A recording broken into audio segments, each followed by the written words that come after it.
Hi hello అండి. అందరికీ ముందుగా happy friendship day to all my friends and subscribers and viewers also. ఎలా ఉన్నారు? ఇంతకీ బాగున్నారా అందరూ? నేను చాలా బాగున్నానండి. మీరందరూ కూడా చాలా బాగున్నారని అనుకుంటున్నాను. అయితే ఈ ఫ్రెండ్షిప్ డే రోజున మేమైతే ఒక ట్రిప్ అయితే ప్లాన్ చేసుకున్నాం. అది కూడా అనుకోకుండా అప్పటికప్పుడు మాట. మేము అండ్ మా ఫ్యామిలీ అండ్ మా హస్బెండ్ వాళ్ళ ఫ్రెండ్ ఫ్యామిలీ వీళ్ళని మీరు ఆల్రెడీ ఒక న్యూ ఇయర్ సెలబ్రేషన్స్లో చూసారు వీడియోలో. సో మేమందరం కలిపి నైట్ అంటే సాటర్డే నైట్ 10:30 అట్లా అనుకున్నాం ఊరికే. అంతే ఎర్లీ మార్నింగ్ స్టార్ట్ అయిపోయాము. 6:30 కల్లా స్టార్ట్ అయ్యాము. అందరం కలిసి కార్లో అయితే వెళ్తున్నాము. ఎక్కడికి వెళ్తున్నాము అన్నది చెప్తాను. కరెక్ట్ ప్లానింగ్ లేదు, ఏమీ ఫుడ్ అది ప్రిపేర్ చేసుకోలేదు. జస్ట్ పడుకున్న మార్నింగ్ లెగిసాం, రెడీ అయిపోయి బయలుదేరిపోయాం. ఇది మాట. ఎక్కడికి అంటే 2 ఇయర్స్ అయింది కదండి ఇలా మన శ్రీశైలం డ్యామ్ ఓపెన్ చేశారు కదా గేట్స్. సో ఇంకా వెళ్ళాలి అక్కడికి చూద్దామని అని అనుకున్నాము. అనుకున్నమే తర్వాత ఇంకా చిన్న చిన్న ప్లేసెస్ అక్కడ ఉన్నాయి కూడా చూద్దాము అన్నట్టు ప్లాన్ మాట. ఇంకా క్లియర్గా ఇది అదేని ఏం లేదు, బయలుదేరిపోయాం అంతే, వెళ్ళాలి అన్నట్టు మాట. ఇంకా స్టార్ట్ అయ్యాము ఎర్లీ మార్నింగ్ 6:30కి అట్లా స్టార్ట్ అయ్యి మధ్యలో ఒకసారి మాట టిఫిన్కి ఒకసారి బ్రేక్ ఇచ్చాము, ఆగాము. తర్వాత ఫస్ట్ మనకి హైదరాబాద్ టు శ్రీశైలం రోడ్లో హైవే మీద ఇలా దిండి రిజర్వాయర్ అయితే కనపడుతుంది. సో ఇక్కడైతే కాసేపు ఆగాము, వ్యూ చూసుకుంటున్నాము. ఇక్కడ ఒక వ్యూ పాయింట్ ఉంటుంది, సైట్ సీయింగ్ అంతా బాగుంటుంది. సో ఇక్కడ ఒక్కసారి ఆగి అదంతా చూస్తున్నామాట. ఇక్కడ అన్నీ ఫ్రెష్గా పట్టిన చేపలు అమ్ముతున్నారు. చేపల స్మెల్ అయితే విపరీతంగా వస్తుంది. ఫిషెస్ అంటే ఇష్టం ఉన్న వాళ్ళకి ఓకే, నాలా ఇష్టం లేని వాళ్ళకి కొంచెం స్మెల్ అది ఇబ్బంది అవుతుంది కదా. ఇంకా వాటర్ అది ఉంది. సో కాసేపు అక్కడ స్పెండ్ చేసి అక్కడి నుంచి అయితే మేము డ్యామ్ గేట్స్ ఓపెన్ చేస్తారు కదా అక్కడికి వెళ్ళాలి. అయితే ఇక్కడ మధ్యలో ఇక్కడ అందరూ ఏంటంటే 3 అవర్స్ పడుతుంది 3 అవర్స్ పడుతుందంట. యాక్చువల్గా మేము అనుకున్నాము టెంపుల్కి వెళ్తానికి దర్శనానికి 3 అవర్స్ టైం పడుతుంది అన్నట్టు మేము అనుకున్నామన్నమాట. ఇక్కడ వీళ్ళు అమ్మేవాళ్ళు పైన తీసుకుంటున్నాం ఈమె దగ్గర. ఇక్కడ అన్ని ఉలవలంట, పల్లీలు, తర్వాత శనగలు అన్నీ రకరకాలు ఉన్నాయి. అయితే ఈమె దగ్గర మేము శనగలు ఒకటిని తర్వాత పల్లీలు ఒకటి తీసుకున్నాం. కింద ఆమె మీరు పైన కొంటే మేమేమైపోవాలి కింద కూడా కొనమని అడుగుతుంది అన్నమాట. వాళ్ళు డిమాండ్ చేసి కొనవచ్చు కదా, ఎందుకు కొనరు అని అనడం ఇది అనిపించింది.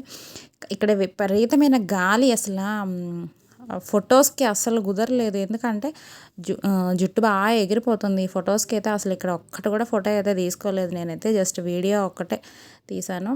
ఇక్కడ నుంచి అదే 3 అవర్స్ పడుతుంది అంటే మేము అనుకున్నాము దర్శనానికి టైం పడుతుంది అనుకున్నాం. కాదు వాళ్ళు చెప్పింది అని తర్వాత అర్థమైంది. ఇక్కడ నుంచి మళ్ళీ ఇంకా డైరెక్ట్ మేమైతే డ్యామ్ దగ్గరికి వెళ్తున్నాము. ఇదంతా అసలు దారంతా ఎంత బాగుందంటే అసలు వెదర్ కూడాను వర్షం పడేటప్పుడు ఎలా ఉంటుంది అలాగా మబ్బులు పట్టేసి చాలా చల్లగా చాలా బాగుంది మాట వెదర్. ఇది చాలా పెద్ద రిజర్వాయర్ అనుకుంటా, చాలా పెద్దగా ఉంది, చూడడానికి కూడా చాలా బాగుంది. నేనైతే ఫస్ట్ టైం శ్రీశైలం వెళ్ళడం, ఇప్పటివరకు ఎప్పుడైతే వెళ్ళలేదు. వెళ్ళాలి అని చాలా ఇయర్స్ నుంచి అనుకుంటున్నాము. ఎప్పుడైతే గేట్స్ ఓపెన్ చేస్తారో అప్పుడు మా హస్బెండ్ అంటారు వెళ్దాం అంటారు. ఏదో ఒక ఆటంకం వస్తుంది. ఇది కూడాను అనుకోకుండా ప్రయాణం, అసలు రెడీగా కూడా లేము. ఏదన్నా రెడీగా ఉంటే కొంచెం ఫుడ్ ఏదన్నా ప్రిపేర్ చేసుకుందాం, పిల్లలు ఉన్నారు కదా. సో మేమేంటంటే ఇంకా బయట అన్నీ దొరుకుతాయి కదా ఎందుకు అంతా అన్నట్టు అనుకున్నాం, అయిపోవాలి అంతే. ఇంకా వాళ్ళు మేము కలిసి వెళ్ళడం కదా, ఒకరికొకరు వెళ్తే ఎంజాయ్గా ఉంటుంది, ఎంజాయ్ చేయొచ్చు అన్నట్టు బయలుదేరాం. ఇక్కడ దారంతా విపరీతమైన మంకీస్. ఎట్లా అంటే ఏదన్నా మన చేతిలో ఉంటే లాక్కుని వెళ్ళిపోతాం అన్నమాట. అలా ఉన్నాయి చాలా కోతులు మాట. మధ్యలో వాటికి ఏమీ ఫుడ్ అది పెట్టొద్దు అని చెప్తున్నారు. ఇక్కడ ప్లాస్టిక్ నాట్ అలౌడ్ అని చెప్పి మనం పట్టుకెళ్ళిన వాటర్ బాటిల్స్ అవన్నీ ప్లాస్టిక్ ఏమన్నా ఉంటే పాడేస్తున్నారు. కవర్స్ ఏమి ఉండొద్దు, క్యారీ బ్యాగ్స్ అంటున్నారు. బట్ లోపల మాత్రం అమ్ముతున్నారు, అవి పట్టుకెళ్తున్నారు. ఆ ఫారెస్ట్లో కూర్చుని అందరూ తింటున్నారు. కానీ వెళ్ళేటప్పుడు మాట చెక్కింగ్లో మాట తీసేసి పాడేస్తున్నారు అంతే. ఇక్కడ వెదర్ చూడండి, అసలు గ్రీనరీ, తర్వాత కొండలు, అసలు లోయలు ఎంత బాగుందంటే ఆ ఘాట్ రోడ్ కూడాను ఎట్లా అంటే మన తిరుపతి ఘాట్ రోడ్ లాగా ఉన్నాయి. కాకపోతే ఏంటంటే ఇక్కడ 1 వే మాట. చాలా ఇరుగ్గా ఉంటుంది, అంత ప్రాబ్లం ఏమి ఉండదు. ఆ రోడ్ కూడా చాలా బాగుంది. దారి పొడుగునా ఒక్కటే అనుకుంటా వెళ్ళాం మేము. మేము నాగార్జున సాగర్కి వెళ్ళాం అన్నమాట. ఇప్పుడు ఐషికాడు చిన్న పాప 11th మంత్ బేబీ అప్పుడన్నమాట. అప్పుడైతే చాలా క్రౌడ్ ఉంది. కానీ లక్కీలీ అప్పుడు మేమేం చేసామంటే కార్ వేసుకొని వెళ్ళలేదు. బైక్ మీద వెళ్ళాం కాబట్టి ఎంత జామ్ ఉన్నా 9 కిలోమీటర్స్ జామ్ ఉంది. కానీ ఈజీగా బైక్ కాబట్టి వెళ్ళిపోయాము. అప్పుడు బైక్ వేసుకు వెళ్ళడం మంచిదయింది అంటున్నారు. దగ్గర కాబట్టి బైక్ వేసుకు వెళ్ళాం. ఇది దూరం కాబట్టి ఫ్యామిలీతో కాబట్టి కంపల్సరీ కార్ వేసుకు వెళ్ళాలి. ఇది మా కార్ కాదు, మా హస్బెండ్ వాళ్ళ ఫ్రెండ్ కార్ అనమాట. సో వాళ్ళది సన్ రూఫ్ మాట. ఇంకా పిల్లలు ఇంకెంతసేపు నేను అని చెప్పి ఎక్కి నుంచుండము. వాళ్ళు బాగా ఎంజాయ్ చేశారు. వాళ్ళకి బాగా నచ్చింది మాట. కొంచెం మేమందరం కూడాను క్లోజ్గా ఉంటాము. ఇది లాస్ట్ వీడియోలో కూడా నేను చెప్పాను. అప్పుడప్పుడు కలుస్తుంటాము, రెగ్యులర్గా కాదు, బట్ ఒక 2-3 మంత్స్ కన్నా ఒకసారి కలుస్తుంటాం. పిల్లలు కూడా అందుకని అలవాటు, ఒకళ్ళకొకళ్ళు మంచిగా కలిసి ఉంటారు. సో మాకు ఎక్కడికి వెళ్ళినా కొంచెం ఇబ్బంది లేకుండా ఉంటుందన్నమాట. ఇంకా పిల్లల తర్వాత నేను సన్ రూఫ్ ఇంకా ట్రై చేశాను. బాగా విపరీతమైన గాలి మాట. ఇంకా ఆ ఫోర్స్‌కి ఏంటి అంటే ఫోను గాలికి పడిపోతదేమో అన్నంత భయమేసింది నాకు. అంత గాలొస్తుంది. అంటే మనం ఫాస్ట్‌గా వెళ్తుంటే గాలి మనల్ని వెనక్కి తోస్తది గదా! అట్లా మాట. అక్కీ మాత్రం చాలా సేపు అలా నుంచొని చాలా ఎంజాయ్ చేసాడు. అప్పుడు అనిపించింది వీడు ఎలా నుంచున్నాడంటే మామూలుగా నుంచోడం ఓకే గానీ ఫోన్ పడిపోతదన్న భయానికి నేను ఎక్కువసేపు నిలబడలేకపోయాను అని అనిపించిన తర్వాత.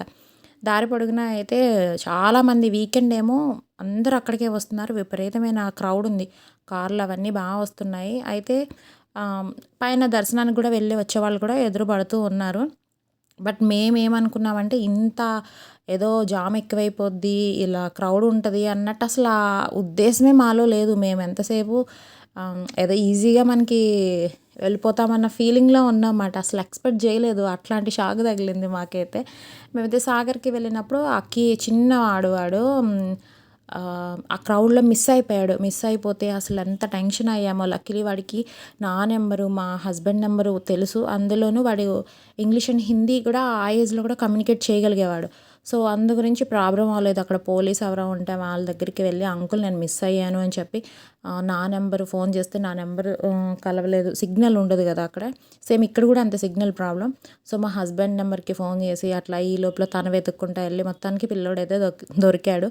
లక్కీలీ పోలీసు వాళ్ళ దగ్గరికి వెళ్ళాడు కాబట్టి సరిపోయింది. వేరే ఎవరి దగ్గరికన్నా అయితే చాలా ప్రాబ్లమ్ అవును. అదే అనుకున్నాం. థ్యాంక్ గాడ్ అనుకున్నాం ఆ రోజైతే మేము. తర్వాత ఇక్కడ వచ్చి సఫారీ అంట. ఊరికే పిల్లలు ఊగిపోతున్నారు. 2 అవర్స్ అనుకుంటా సఫారీ, జంగిల్ సఫారీ. 7 మెంబర్స్‌ని తీసుకెళ్తాడు. 2000 రూపీస్ అంట. సర్లే పిల్లలు ఉత్సాహపడుతున్నారు వెళ్దామని ఇంకా మా హస్బెండ్ కారు దిగి వెళ్ళి వాళ్ళని అడుగుతుంటే వాళ్ళు చెప్తున్నారన్నమాట. ఇప్పుడు ఉండదు, అక్టోబర్ నుంచి స్టార్ట్ అవుతది అని చెప్పారు. అబ్బా! అనుకోని డిసప్పాయింట్ అయ్యి ఇంక సరే ఎందుకు మనమైతే ఫస్ట్ డ్యామ్ చూడ్డానికి వచ్చాం కదా అని చెప్పి ఇంక వెళ్ళాం. స్టార్ట్ అయ్యి మళ్ళీ అక్కడి నుంచి ముందుకు మేము వెళ్తున్నంత సేపు మాకు వెహికల్స్ బాగా అంటే మేము వెళ్తున్నాం కదా! వాళ్ళు రిటర్న్ అయిపోయి వెళ్ళేవాళ్ళమాట. కార్స్ కానీ, బైక్స్ కానీ చాలా వస్తున్నాయి. మేమేమనుకున్నామంటే వీళ్ళందరూ ఎర్లీ మార్నింగ్ వచ్చినట్టున్నారు. వీళ్ళు చక్కగా చూసేసుకొని రిటర్న్ అయిపోతున్నారు అని అనుకున్నాము. కానీ అసలు విషయం అది కాదు. ఇప్పుడు చెప్తా చూడండి. అసల 20 కిలోమీటర్స్ మాట. ఫుల్ జామ్ అంట. సున్నిపెంట ఏదో విలేజ్ ఉంది. దానికి 1 కిలోమీటర్, 5 కిలోమీటర్స్ 5 కిలోమీటర్స్ ఇంకా దానికన్నా ముందునే ఆగిపోయింది ఇంకా. ఫుల్ ట్రాఫిక్ జాము. ఎట్లానా అంటే ముందుకు పోవడానికి లేదు. ఇంకా అలా గంటలు 3 అవర్స్ అని చెప్పారు కదా వాళ్ళు పైన. ఇదే మాట జామ్ గురించి చెప్పారు. బట్ మేము సరిగా వినలేదు, అర్థం చేసుకోలేదు.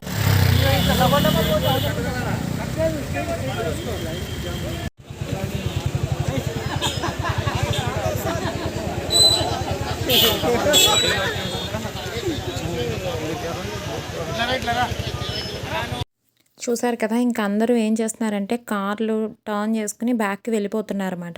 ఇంకా మాకు గూడాను అందరూ ఒక్కళ్ళు కూడా పాజిటివ్‌గా చెప్పలా. వద్దు వెళ్ళొద్దు చాలా ఇబ్బంది పడతారు. మేము మార్నింగు 6కి స్టార్ట్ అయితేనే ఈ టైంకి ఇక్కడికొచ్చాము అసలు అని చెప్పారు. వామ్మో! 6కి స్టార్ట్ అయితే అప్పుడు 1 అలా అయింది. అంటే అంతసేపు పట్టిందంటే ఇంక మనం వెళ్ళడం అన్నది ఇంపాసిబుల్ కదా!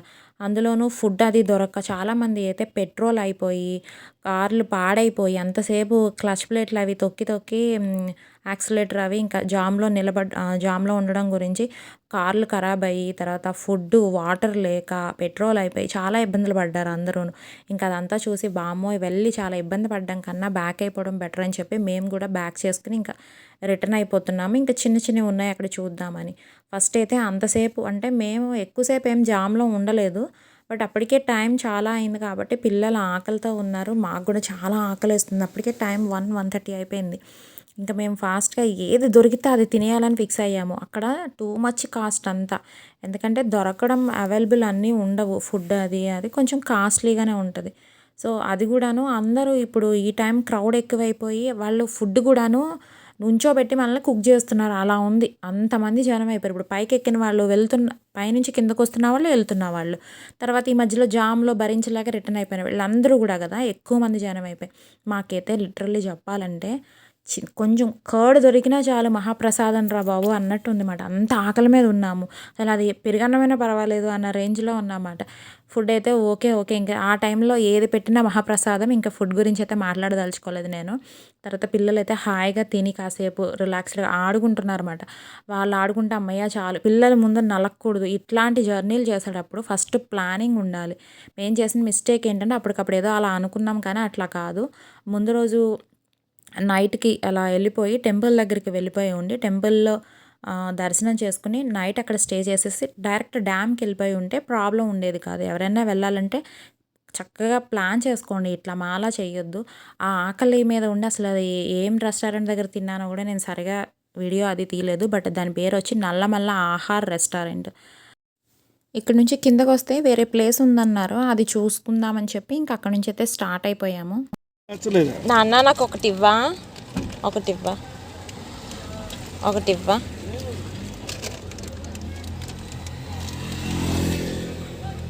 ఇస్తావా?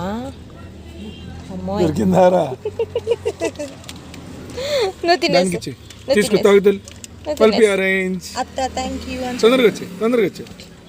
చెప్పు థ్యాంక్ యూ అత్త అని చెప్పు. మామకి చెప్తా పక్క ఇంటికి వెళ్ళాక తాగుతాడంట పల్పి ఆరెంజ్. వాడు అంత క్యూట్గా చూసారా? వాళ్ళు క్యూట్గా చేస్తున్నాడు. వాడు తినేది ఇవ్వట్లే. వాడు తినేది నోట్లో పెట్టుకొని ఫ్రెష్ తీస్తున్నాడు. నాకు భలే క్యూట్గా చేస్తాడు. వాడు మాటలు కూడా చాలా బాగుంటాయి. నిదానంగా చక్కగా చెప్తాడు. వాడు ఇక్కడ మా ఐషిగాడి బాధ ఏంటంటే వాడు అమ్మమ్మ ఇంటికి వెళ్ళాలంట. నాకు అమ్మమ్మ ఇంటికి అని చెప్పావు, పొద్దున్న నువ్వు టెంపుల్కి తీసుకొస్తానన్నావు, తర్వాత టెంపుల్ నుంచి అమ్మమ్మ ఇంటికి అన్నావు, ఇన్ని చెప్పావు, ఇంకెంతసేపైనా అమ్మమ్మ ఇంటికి తీసుకెళ్తలేదు అని చెప్తుంది. సరే అమ్మమ్మ ఇంటికి వెళ్ళి ఏం చేస్తావు నాన్న అంటే నేను తాతయ్యతో ఆడుకుంటాను అని చెప్తుంది. ఎక్కడికి తీసుకెళ్ళు, నాకు అమ్మమ్మ తాతయ్య ఇల్లు ఫస్ట్ వాళ్ళకి చెప్పడం కూడాను రానంది. రానన్నా వెళ్దాము ఈరోజు ట్రిప్ ప్లాన్ చేసామంటే నేను రాను, నేను అమ్మమ్మ తాతయ్య ఇంటికి ఎత్తున వస్తాను అంది. సరే అమ్మమ్మ ఇంటికే వెళ్తున్నాం రమ్మంటేనే బయలుదేరింది మాట ఏడవకుండా. లేదంటే రానంటుంది. సరేలే అని చెప్పి అమ్మమ్మ వాళ్ళ ఇంటికి వెళ్తున్నామంటే బయలుదేరింది. తీరా ఇప్పుడు అమ్మమ్మ ఇల్లుకి తీసుకెళ్లకుండా నన్ను అక్కడికి ఇక్కడే తిప్పుతున్నావు అంటుంది. లేదు నాన్న ఇక్కడ నుంచి అమ్మమ్మ ఇంటికే వెళ్తున్నామని చెప్పి మళ్ళీ మస్కా కొట్టాము. తర్వాత ఇంకా వాళ్ళు కాసేపు పిల్లలు ఒకరికి వాళ్ళు ఆడుకుంటే అన్నీ మర్చిపోతారు కదా. ఇక్కడ నుంచి మేము నెక్స్ట్ వెళ్ళేది ఏంటంటే మల్లెల తీర్థం అంట, బాగుంటుంది వెళ్ళాలి అని అన్నారు. సరే చూద్దాము, వాటర్ ఫాల్స్ అంట బాగుంటాయంట అని ఇంకా వెళ్దాం అనుకుంటే మా దరిద్రం ఏంటో కానీ ఇంకా ఒక రకంగా చెప్పాలంటే నిజంగా అదృష్టమే, దరిద్రం అని కూడా అనుకోక్కర్లేదు. ఎందుకు అంటే తీరా మేము ఇప్పుడు ఆగిన ప్లేస్ దగ్గర నుంచి ఫుడ్ తిన్న స్టార్ట్ అయిన దగ్గర నుంచి 8 కిలోమీటర్స్ అంట. లోపలికి తీరా వెళ్ళాక అక్కడ లేదంటే బాధపడాలి. అక్కడ ఎవరినో అడిగితే వాళ్ళు చెప్పారన్నమాట, ఎవరో చనిపోయారని చెప్పి క్లోజ్ చేసేసారు, లేదు వెళ్ళడానికి లేదు, ఎవరిని వెళ్ళనివ్వట్లేదని చెప్పారు. లక్కీలీ 8 కిలోమీటర్స్ లోపలికి వెళ్ళి తెలుసుకుని బయటకు వచ్చే దాని బదులు మేము చక్కగా 8 కిలోమీటర్స్ కలిసి వచ్చింది కదా అనుకున్నాం. కానీ ప్లేసెస్ చూడలేకపోయామని బాధ. బట్ ఇక్కడ మధ్యలో అయితే వ్యూ పాయింట్ ఉంది, చాలా బాగుంది అని చెప్పి ఇక్కడ ఆగి కాసేపు వీడియోస్ ఫొటోస్ అవన్నీ తీసుకున్నాము. ఇక్కడ కోతులు చాలా ఎక్కువ ఉన్నాయి చెప్పాను కదా. అవి ఎట్లానా అంటే అసలు ఇలా ఇక్కడ మేము ఫొటోస్ అవి దిగుతుంటే ఒకళ్ళు వచ్చి మాతో పాటు కూడా వాళ్ళు కూడా ఫొటోస్ వీడియోస్ తీసుకుంటున్నారు. వాళ్ళు ఏం చేశారంటే కారు డోరు వేయకుండా ఓపెన్ పెట్టేసి వచ్చేసినట్టున్నారన్నమాట. ఆ మంకీ ఏం చేసింది, కారు లోపలికి వెళ్ళిపోయి దానికి ఏదో దొరికిందో అది పట్టుకొచ్చేసుకుంది అంతే. అది నేను స్ప్రైట్ అనుకున్నాను. కానీ స్ప్రైట్ కాదది. గుడ్డే బిస్కెట్ ప్యాకెట్. తర్వాత మళ్ళా మా దగ్గరకొచ్చినప్పుడు చూసానమాట. అట్లా ఉన్నాయి. లేదు అంటే మనుషుల చేతిలో ఉన్న గుంజుకొని వెళ్ళిపోతున్నాయి. ఇక్కడ చాలా బాగుంది పిల్లలకి ఫోటోస్ తీసుకోవడానికి. మనకు కూడా చాలా బాగుంది. ఇదిగోండి కోతి కారులోంచి వస్తది చూడండి. వచ్చి పట్టుకుని వెళ్ళిపోయింది అంతే. ఇంక నేను జూమ్ చేసి వెంటనే భలే ఫాస్ట్‌గా వెళ్ళిపోయింది ఫోటో. అసలు వీడియో కూడా తీయనివ్వలేదు. తర్వాత అది పట్టుకొచ్చింది ఇక్కడ చేత్తో పట్టుకుందన్నమాట. అప్పుడు చూసాను అది గుడ్డే బిస్కెట్ ప్యాకెట్ అని. లేదు మన చేతిలో ఉంటే మన చేతిలో కూడా లాక్కెళ్ళిపోతాయి. చాలా జాగ్రత్తగా ఉండాలి. ఇంకా మళ్ళా ఆకి ఇంకా సన్ రూఫ్ ఓపెన్ చేసుకొని అక్కడ నుంచొని వాడు ఎంజాయ్ చేస్తున్నాడు. మొత్తానికి ట్రిప్ ఎలానా అంటే సక్సెస్ఫుల్ అవ్వలేదు. బట్ మేమేదో లాంగ్ డ్రైవ్ వెళ్ళినట్టు అందరం కలిపి కాసేపు ఒకరోజు స్పెండ్ చేసినట్టు అయిందన్నమాట. అదృష్టం ఏంటి అంటే మేము ట్రాఫిక్‌లో ఇరుక్కోలేదు. ఇరుక్కుని ఉంటే చాలా ప్రాబ్లమ్ అవును పిల్లలతో. అసలు నైట్ ఇంకా అడవిలో ఉండిపోవాలంటే ఎంత కష్టం. వెనక్కి ముందుకి వెళ్ళడానికి లేక, అసలు ముందు తాగడానికి నీళ్ళు లేక, తినడానికి ఫుడ్ లేక చాలా ఇబ్బంది పడేటోళ్ళం. దాని నుంచి అయితే తప్పించుకున్నాం. దేవుడున్నాడు. నేను మీ అందరికీ చెప్పేదేంటంటే ఇట్లాంటి ట్రిప్స్ ప్లాన్ చేసేటప్పుడు కొంచెం క్లియర్‌గా ప్లాన్ చేసుకోండి. ముందుగా ప్లాన్ చేసుకోండి. ఇంకొకటి ఏంటి అంటే వీకెండ్స్‌లో అస్సలు రావద్దు. వీకెండ్స్‌లో ఎలాగా క్రౌడ్ ఉంటది. అందుగురించి వీక్ డేస్‌లోనే ప్లాన్ చేసుకోండి. వీకెండ్స్‌లో అస్సలు పెట్టుకోవద్దు. ఇంకొకటి అక్కడ అస్సలు సిగ్నల్స్ అయితే ఉండవు. నేను అందుకే నాకు ఎక్కడైతే సిగ్నల్ వచ్చిందో అక్కడ వెంటనే వీడియో అయితే షార్ట్ వీడియో పోస్ట్ చేశాను. ఎందుకంటే వీకెండ్స్‌లో అందరూ వద్దామని అనుకుంటారు కదా! సో, ఎవరైనా రావాలనుకుంటున్నారేమో దయచేసి ఆగిపోండి. వచ్చి చాలా ఇబ్బంది పడతారు అని చెప్పి నేను వీడియో పోస్ట్ చేశాను. ఆ వీడియో ఎంతో కొంతమంది చూసి వాళ్ళు వచ్చేవాళ్ళు ఆగే ఉంటారు. అలా ఇది కూడా వీడియో నేను చేయడానికి ఏంటంటే ఎంతో కొంత మీకు ఇన్ఫర్మేటివ్‌గా ఉంటది అన్న ఉద్దేశంతోనే వీడియో చేస్తున్నాను. మీకు ఇన్ఫర్మేషన్ బాగానే ఇచ్చాననే నేను అనుకుంటున్నాను. ఓకేనండి. మరొక మంచి వీడియోతో మీ అందరిని కలుసుకుంటాను. అంతవరకు సైనింగ్ ఆఫ్. మీ రమ్య. Take care. బాయ్.